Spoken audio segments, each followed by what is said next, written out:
SAOT and breaking down a good study schedule.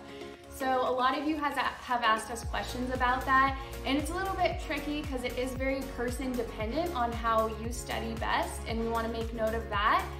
We also have an ebook for sale through our website or our Instagram that breaks down each of our individual study schedules and what works best for each of us.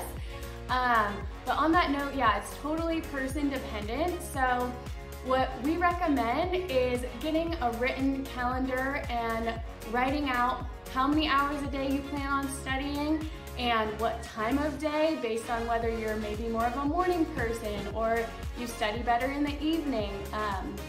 But having a written calendar just holds you accountable to that, and you can always like check off if that's what makes you satisfied. If you're like a list person, checking off, okay, I completed my study session for the day. So having that sort of visual to help you and keeping accountable is great. And then thinking about your environment as well, because some people can deal with noise and just block that out. Other people need a very calm and quiet environment, and that is how the testing environment is. So you might want to consider that, just getting used to being in a pretty quiet environment, using noise canceling headphones, whatever you need to study best.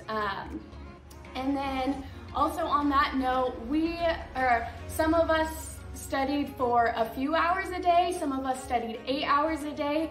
Don't burn yourself out. Really just try to do what you think that you can retain and you're not getting burnt out. So if that's starting off with 3 hours a day until you sort of build up some endurance to studying and keep increasing the hours a day as you get closer to your exam, that's a great idea for some of us, because after graduating, it's hard to get back into the routine of sitting down for hours on end.